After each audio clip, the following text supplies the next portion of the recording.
Hey guys, Sword here, back in with another action figure review. Today we'll be taking a look at the Power Rangers Lightning Collection Pudgy Pig, which is a name I can only say in a goofy German voice because it's fun to say it that way. Sue me.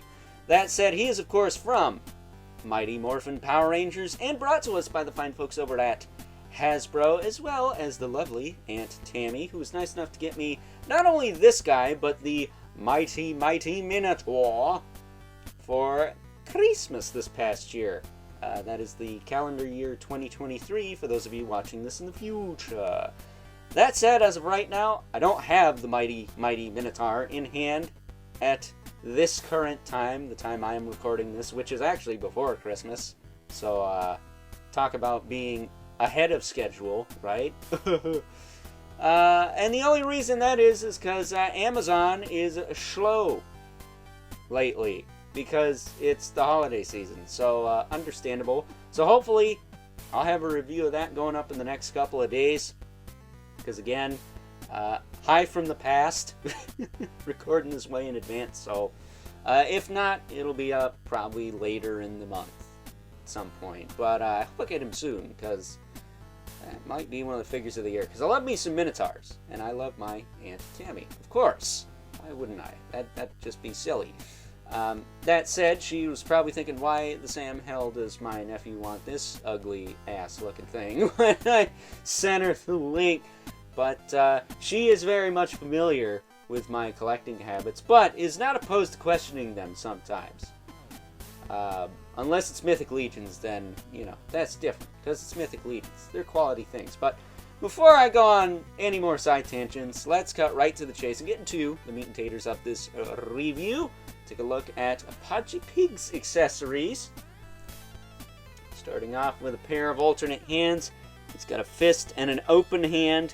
And unlike his wave mate Eye Guy, who we looked at yesterday, this makes sense. You know, he's got a fist to punch you with and an open hand to smack you with. Whereas Eye Guy had a grip hand, you couldn't put anything. This guy has two grip hands that do have things you can put in them. Like a fork and a knife with crazy energy effect. You can, of course, take this thing off. Can be easier said than done. So there you go. There it is without the energy effect. I figured I'd throw it on there just because it'd be easier to take off than it is to put on. But needless to say, he can stab a Power Ranger through the chest or the back with this fork and then cut their head off with this knife and start eating them with his gaping maw there. If that wasn't graphic, I don't know what is, but I would pay to see that. That said, speaking of good old Power Rangers here, here's your standard Ranger comparison. Of course, this is Zach the Black Ranger. Shout out to a friend of the channel, Evil Villain, for hooking me up with him. Already mentioned that in the Eye Guy review, but I'll mention it again here, because it needs to be said. It needs to be known throughout the land, from sea to shining sea. There will be no more toy makers to the king. Why am I singing a song from the Rankin Bass Santa Claus is Coming to Town Christmas special? I don't know. I know not what I does. Getting him out of here. And for your information, if you're curious why I'm using the Black Ranger instead of the Green Ranger, you know, the one everyone likes, it's because he works best with my review set, because he's a dark color. The green one, while he is arguably my favorite, maybe the white one, those would not fare as well. I think the gold accents on them would kind of get eaten up by the backdrop here. So hopefully you guys can see with good old Zach there. But that said, Jason David Frank, a.k.a. Tommy, is the man. R.I.P. So, taking a closer look at the Pudgy Pig. And, well, Eye Guy was pretty crazy. This guy's literally a bloated arse pig head with arms and legs on it. Arguably crazier. And to add insult to injury, he's got a freaking Trojan helmet that weighs about 10 pounds. This mohawk thingy was a separate piece that you could plug in. It looks fine without it, I guess. I like to see this guy with, like, the German helmet with a little spike on it. That'd look kind of funny. But he's got his ears here. I wish these were, like, hinged, so you could flap them up. But if that's how they're supposed to sit, who am I to say? That said, I'm surprised the helmet doesn't go up and over the shoulders. But it looks like the shoulders are, like, in his jaw. It's very weird. He is crazy. He could have used a nose ring, too. That would have looked kind of funny. But, yeah, this guy's literally a giant pig head with arms and legs. And if you're familiar with the Marvel Legends Build-A-Figure Sugar Man from a couple years ago, this is probably familiar territory for you. He was a giant head with, what, 4 arms? Right? 4 arms on him? So he was very much a crazy-looking character. This guy fits right in with him. He's even got his little pigtail there. This is not articulated as far as I know. It's just a glued-in piece. Yeah, it's just a glued-in piece. So no crank on that. Could break it off. But as far as articulation goes, his let's just get this out of the way. His jaw opens up extensively. Like, holy shit. Reminds me a lot of the Violator from Spawn. That's cool. I can fit, like, my fingers way back here. Like, here's the... Set him down. Let's take Zach's axe away here. This is gonna scare some of you, but, how does a ranger fit in this thing's mouth? Oh, you could shove almost half of them in there. Almost. It'd be even funnier if you could pop... Wow, he got stuck. It'd be funnier if you could pop these figures apart at, like, the waist, so it looked like he was eating them halfway. You just have the legs hanging out. That'd be kind of funny. But, yeah, he's got this giant gaping maw, and, it looks really good. It doesn't look like, you know, an articulation point, so they did a good job of hiding that. That said, he is a little unstable, just due to the nature of the design. So, you know, you're going to have to mess with it to get him to stand sometimes. But if you do have a stand that you could slip in between his helmet here and his pig ass, I guess, he'd probably stand just fine, having just a third leg there. As far as the shoulders go, they do rotate forward and back. They hinge out to the side. They are on those little kind of rotator cap ball joints like the Eye Guy figure and most McFarlane figures are, so that's fine. He's got rotation in the elbow with a single joint that gets you about 90, so that's good. His wrists can rotate. He's got a hinge there. Incorrect hinge for holding weapons, but I'll let it slide. He's a big dude. I am surprised they give him single elbows but double knees, because the knees are not much skinnier than his arms. That said, he does have a waist joint, which I feel like, it feels like a ball joint. Like a Mythic Legions style ball joint. But it only really wiggles a little bit. It doesn't have a ton of range. I wish this was just a swivel cut.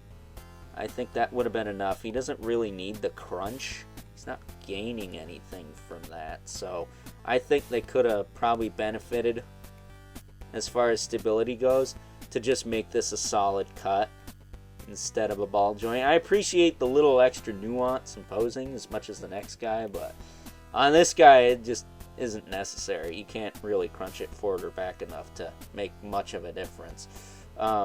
His hips can kick forward and back. They do run into his face. So, you know, it is on that little ball joint there. I think this guy might have benefited from... Does he have... No, he doesn't have drop down. There's no way this thing has drop down hips. Does he have a freaking drop down? Are you kidding me? He's got a drop down hip. I'll be a son of a gun.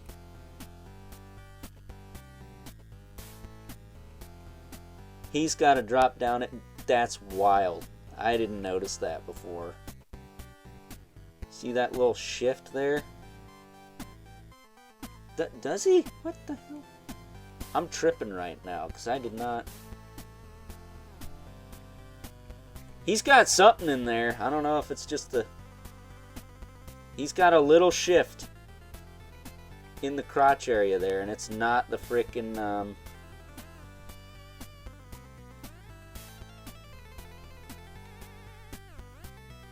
maybe it's just the crotch peg, but it does feel like a drop-down hip. That's weird. Huh. Hold on. Does iGuy have one of those? Let's see. No. I think it's just the crotch peg. Wiggling a little bit. It's got a little slack in there. Probably to allow his legs to move forward. That's why. You see? You see? Sometimes you just gotta find out live. Either way, he can kick forward. Back. He can kick back more than he can kick forward. Kick out. You can kind of drop this down. Just a smidge. He does have a thigh cut. He's got double knee.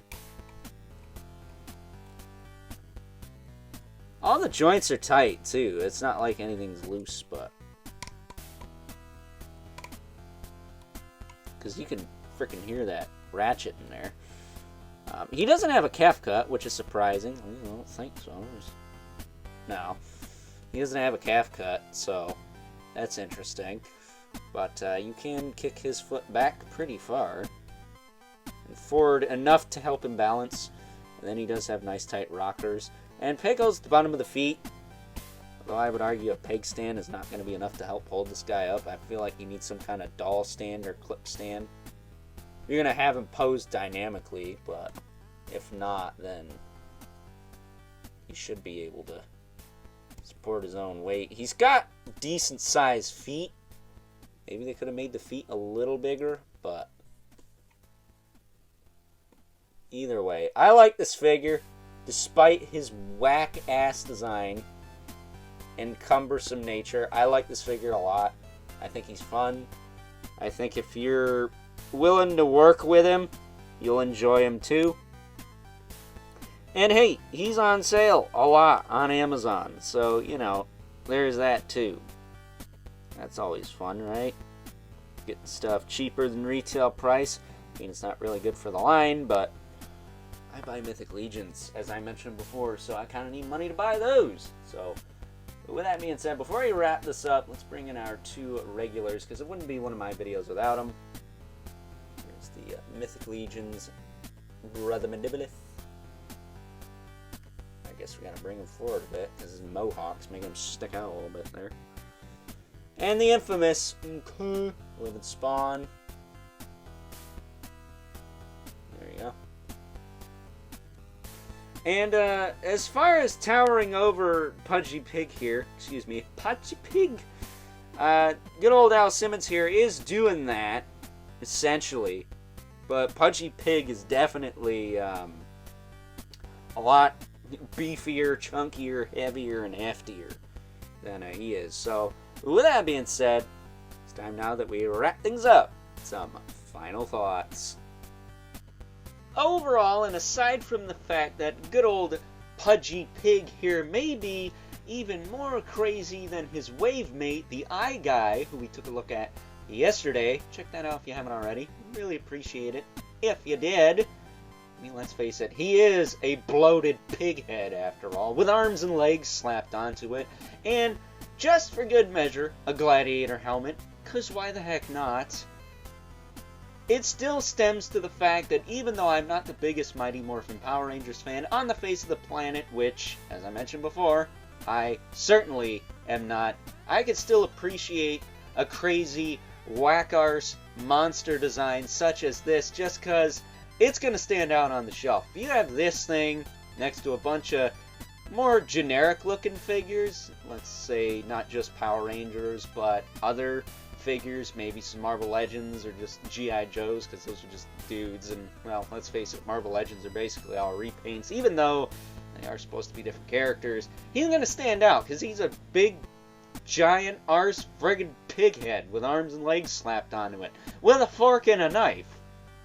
An energy knife, if that. So, with that being said, I hope you guys enjoyed this review. Until next time, I'll catch you guys later.